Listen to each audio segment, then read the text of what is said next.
नमस्कार मंडळी, मी दीपाली. स्वामीदीप किचन या चॅनलमध्ये मी तुमचं सर्वांचं मनापासून स्वागत करते. आज मी गुरुपौर्णिमा निमित्ताने मोतीचूर लाडू करणार आहे. आज घरातला एक जुगाड सांगते, त्याने परफेक्ट बुंदी तयार होईल. थोडंसं कष्ट आहे बुंदी बनवण्यासाठी, पण एवढे भारी होतील की मिठाईच्या दुकानातून आणायचे विसरून जासाल आणि घरी वारंवार करून खासाल. आजची रेसिपी आवडली तर हा व्हिडिओ तुमच्या फ्रेंड्सला, रिलेटिव्हला शेअर करा. चला तर मग मंडळी, रेसिपीला सुरुवात करूया. इथे मी एक मोठा कप बेसन घेतला आहे. हलक्या हाताने भरला आहे. चाळणीत घालते आणि चाळून घेते, म्हणजे बेसन पिठामध्ये गुठळ्या असतील त्या राहणार नाही. हे पहा, बेसन पीठ मी छान चाळून घेतलेलं आहे. आता बेसन पिठात थोडं थोडं पाणी घालते आणि मिक्सरने फेटून घेते. इथे मी बेसन पीठ फेटण्यासाठी 1 ग्लास पाणी घेतलेलं आहे. एकाच वेळेला सगळं पाणी घालायचं नाही. थोडं थोडं पाणी घालून बेसन पिठामधल्या गुठळ्या फोडून घ्यायच्या. हे पहा, थोडंसं मी पिठामध्ये अजून पाणी घालते आणि व्यवस्थित फेटून घेते. बेसन पिठामध्ये थोड्याशाही गुठळ्या राहिल्या नाही पाहिजे. हे पहा, तिसऱ्यांदा पाणी घालून घेतलं आहे. आता बेसन पीठ छान फेटून घेते.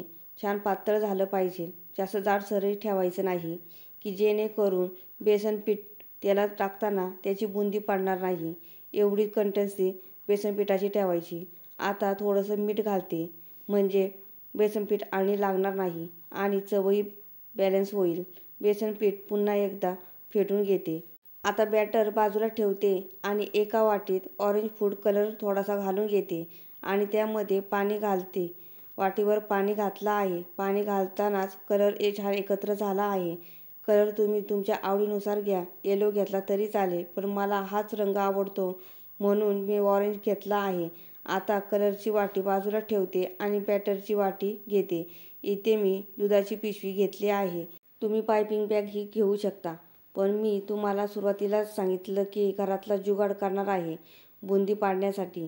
हा माझा जुगाड आहे. किती सोपा जुगाड आहे बघा.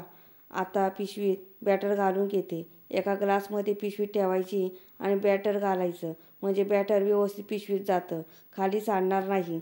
मला ग्लासची गरज लागली नाही, कारण मी मापाने बॅटर पिशवीमध्ये घालून घेतलेलं आहे. त्यामुळे बॅटर बरोबर पिशवीतच गेलेलं आहे. 4 मापं मी बॅटरची पिशवीमध्ये घालून घेतली.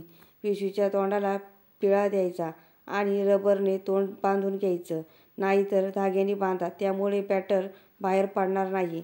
आता कैचीने पुढचं तोंड थोडंसं कट करते. छोटे छोटे थेंब पडेल एवढं बारीक आणि पातळ कट करायचं. इथे मी तेल मीडियम आचेवर गरम करून घेतलेलं आहे. आता फक्त तेलामध्ये पिचकारी उडवतो त्याप्रमाणे बॅटर तेलामध्ये सोडायचं. ही स्टेप करताना अतिशय छोट्या मुलांसारखी मजा येते. थोडंसं लांब उभं राहायचं, म्हणजे तेल अंगावर उडणार नाही. हे पहा, किती छान मोत्यासारखी बुंदी तेलात पडली आहे. बुंदी मोतीप्रमाणे दिसती म्हणूनच ह्या लाडूला मोतीचूर लाडू म्हणतात. एका चमच्याच्या साहाय्याने बुंदी हलवायची, म्हणजे व्यवस्थित तळली जाते. बॅटर तेलात घातल्यावर बबल्स भरपूर फुटतात. बुंदी फ्राय झाली हे कशावरून कळतं ते सांगते. तेलाचे बबल्स कमी होतात.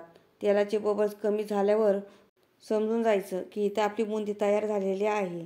मग एका चमच्याच्या साहाय्याने एका गाळणीत काढायची, म्हणजे जास्तीचं तेल बाहेर पडतं आणि आपल्याला मोकळी फडफडीत बुंदी भेटते.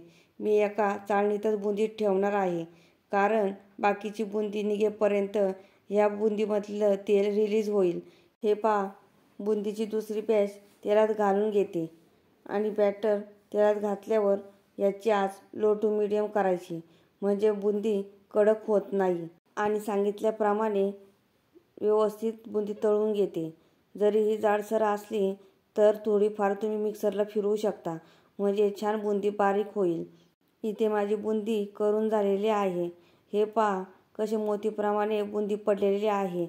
आता मी शुगर सिरप करते. इथे मी नॉनस्टिकच्या कढईत 1 कप साखर घालून घेते आणि फूड कलरचं 1 वाटी पाणी घालून घेते. गॅसची आच मीडियम ठेवायची, म्हणजे साखर लवकर विरघळेल आणि चमच्याने ढवळत राहायचं. हे पहा, साखर छान मेल्ट होत चाललेली आहे. आपल्याला 1 तारी किंवा 2 तारी असा पाक नाही करायचा, फक्त साखर पाण्यात मेल्ट करून घ्यायची.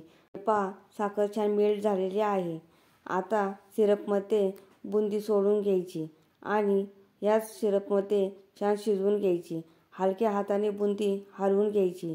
आता मात्र गॅसची आच लो ठेवायची म्हणजे बुंदी खाली लागणार नाही। सैलसर बॅटर छान दाटसर होईपर्यंत एकत्र करून घ्यायचं। हे पहा, मला बुंदी थोडीशी शिजल्यासारखी वाटत नाही। थोडंसं अजून पाणी घालते, म्हणजे 3 ते 4 चमचे पाणी घालून घेते। पुन्हा एकदा चमच्याने बुंदी हलवून घेते। जशी जशी बुंदी शुगर सिरपमध्ये शिजत चालली आहे तशी तशी बुंदी फुलत चालली आहे आणि मऊसुद्धा झाली आहे। आता गॅस बंद करते आणि कढईवर 10 मिनिट झाकण ठेवते, म्हणजे बुंदी छान मुरेल आणि गारही होईल। इथे 10 मिनिट झाले आहे। आता एका पसरट्या ताटात मिश्रण काढून घेते आणि 1 चमचा साजूक तूप घालून घेते। साजूक तूप घातल्यामुळे मिश्रणाला छान वास येतो, त्यामुळे लाडू खाताना छान लागतात।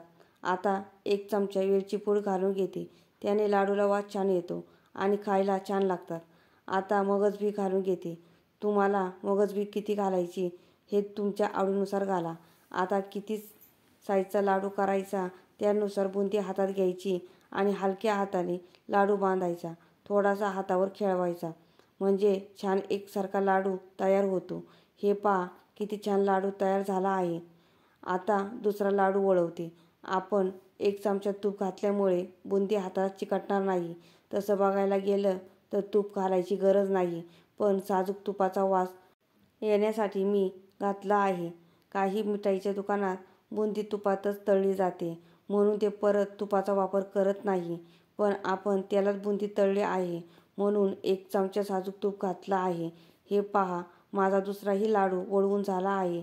याच पद्धतीने मी सगळे लाडू वळवून घेते। आता मी सर्व्ह करते। आजचा मोतीचूर लाडू करण्याचा जुगाड कसा वाटला मला कमेंट करून सांगा। आजची रेसिपी आवडली असेल तर चॅनेलला लाईक करा, शेअर करा, सबस्क्राईब करा आणि हो, बेल आयकॉन प्रेस करायला विसरू नका, जेणेकरून माझ्या नवीन रेसिपीच्या व्हिडिओची नोटिफिकेशन तुम्हाला लगेचच मिळेल। चला तर मग मंडळी, पुढच्या नवीन रेसिपीला लवकरच भेटू। तोपर्यंत छान छान खा आणि मस्त राहा।